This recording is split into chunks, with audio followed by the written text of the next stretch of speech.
This segment is brought to you by Barker Honda. It's better at Barker.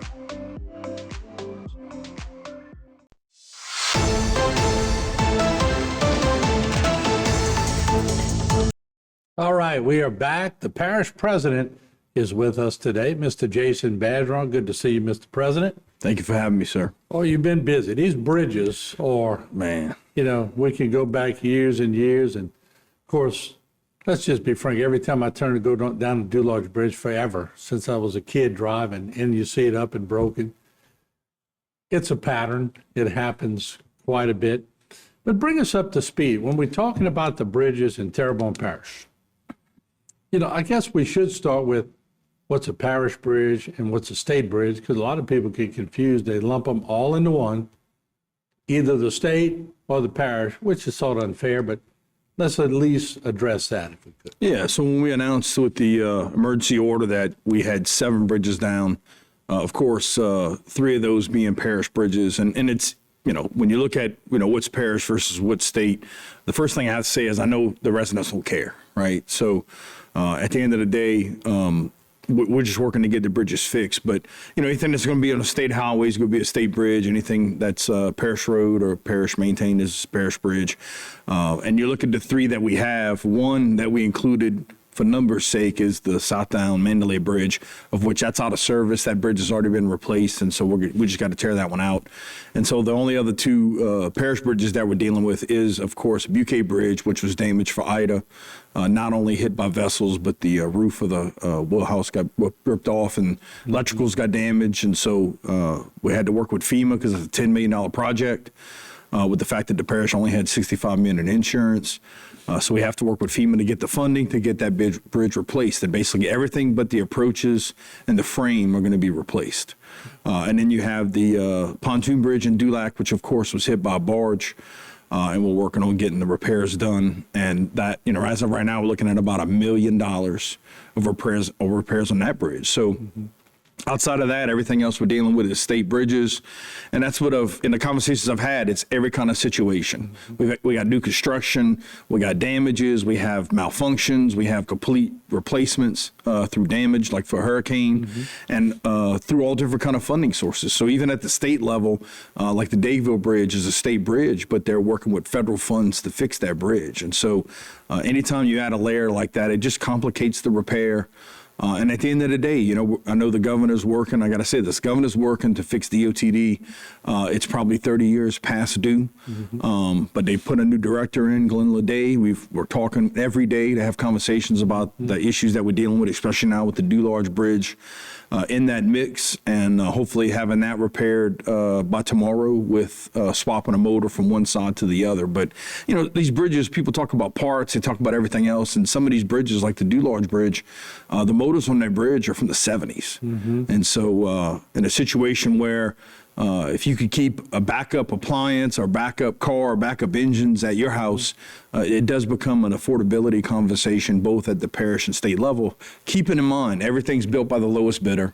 And every situation, the motors that are on Dularge Bridge, there might not be another bridge in the state that has those motors, or you might have another bridge in North Louisiana, but do you keep those motors in stock for 40 years and never use them?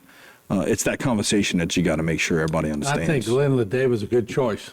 He was. Governor, and he has a knowledge, and he hits it from 2 different directions. Very smart guy. So when you're conversing with him, he already sort of knows the lay of the land. He doesn't have to learn it. And he's from the area. Yeah, coming in. Yeah.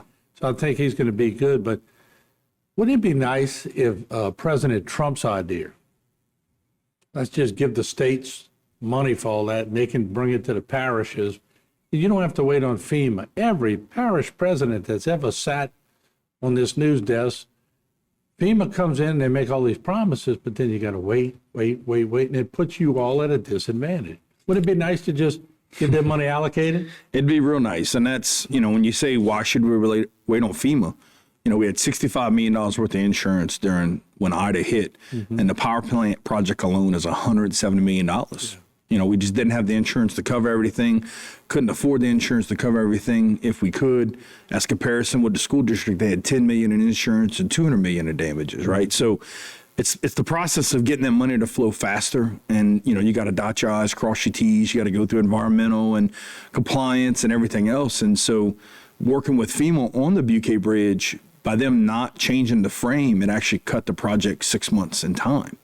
So, we're doing everything we can to speed everything along. But if you spend $1 on a project related to FEMA before they approve it or obligate it, they don't reimburse you. Right. And so it's the parish trying to come out that $10 million, got to take it away from some other project, some other maintenance, whatever it is. And so it is a frustrating project, but as you see the president making changes at the national level with FEMA, the governor making changes with DOTD, that's two of the most bureaucratic agencies that I've dealt with in parish government so far. And it's just something that, bureaucracy's getting in the way, the red tape's getting in the way. That's why we declared the emergency that says on the Dulac Bridge, we're skipping the permit process and we're getting straight to work. Yeah, and I know that's one of the most frustrating parts of being parish president is when you want to do something and you got to wait.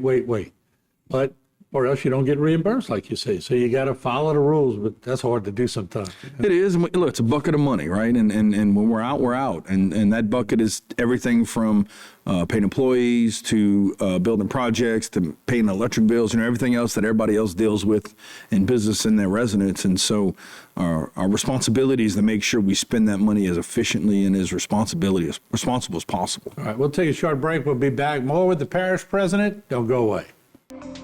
This segment was brought to you by Barker Honda.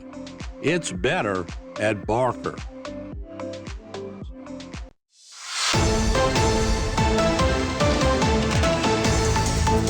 All right, we're back with the parish president. We're talking about bridges. We'll talk about curfews in a little bit on that, but the parish president was just explaining how not all these bridges are locals. A lot of them are state. So what bridges are you currently working on and which ones are just not in your jurisdiction? So the two bridges that the parish is actively working on, again, is the Dulac Pontoon Bridge.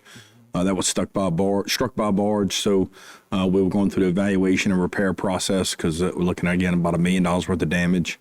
Then we have the Butte Bridge. That's a $10 million project that we're expected to get finished mid to end of 2026.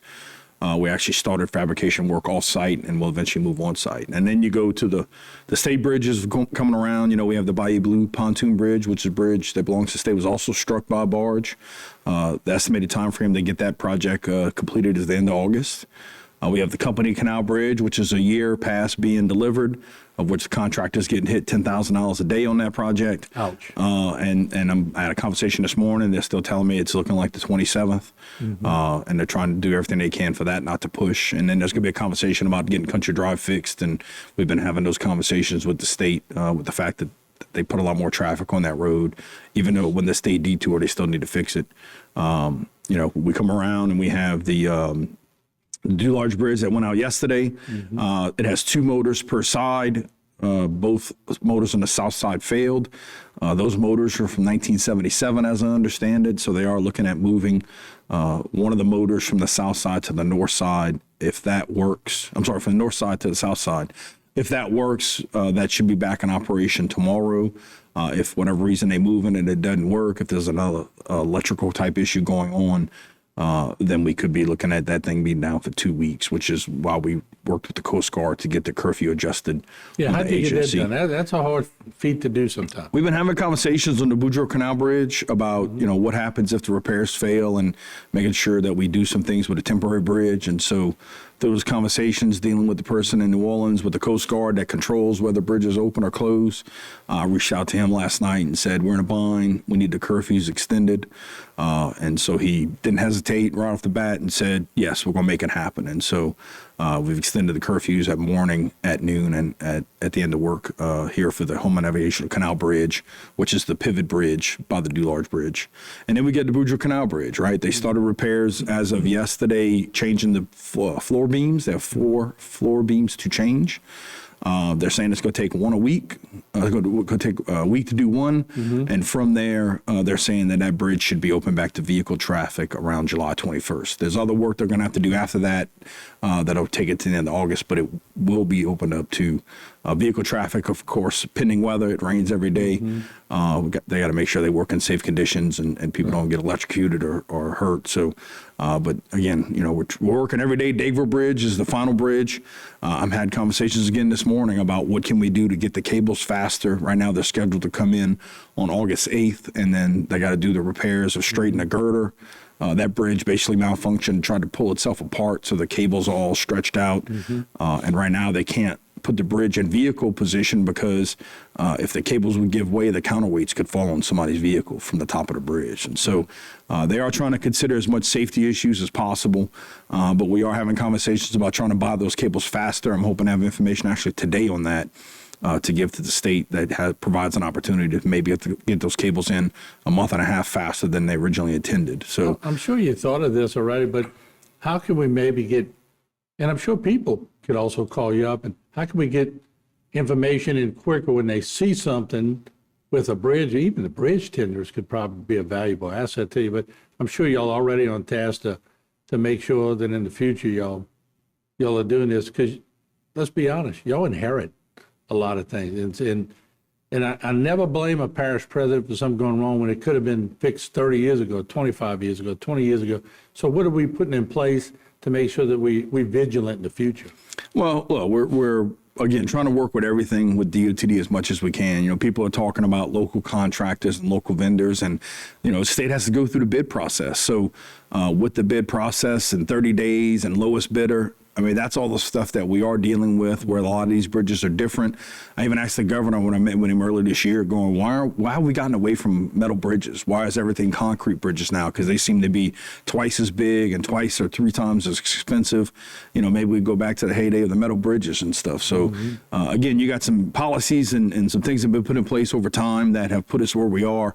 And that's why I talk about moving Terrebonne forward, because it doesn't matter how we got here. Let's see what we can do to move forward together and having conversations with DOTD about what we can do to assist. And that's why I tell our teams, you see something that's unsafe and you think it's to be fixed right away, I don't care who it belongs to, get it fixed. And that's the mindset of what we do. And we have quarterly meetings with DOTD, but a lot of times we're on the phone every day, every other day, just talking about various issues throughout the parish. But communicate with us, communicate with DOTD, and just reach out and let us know when you see a problem. Too bad we can't build a PVC bridge, huh? Well, at this point, we would definitely try.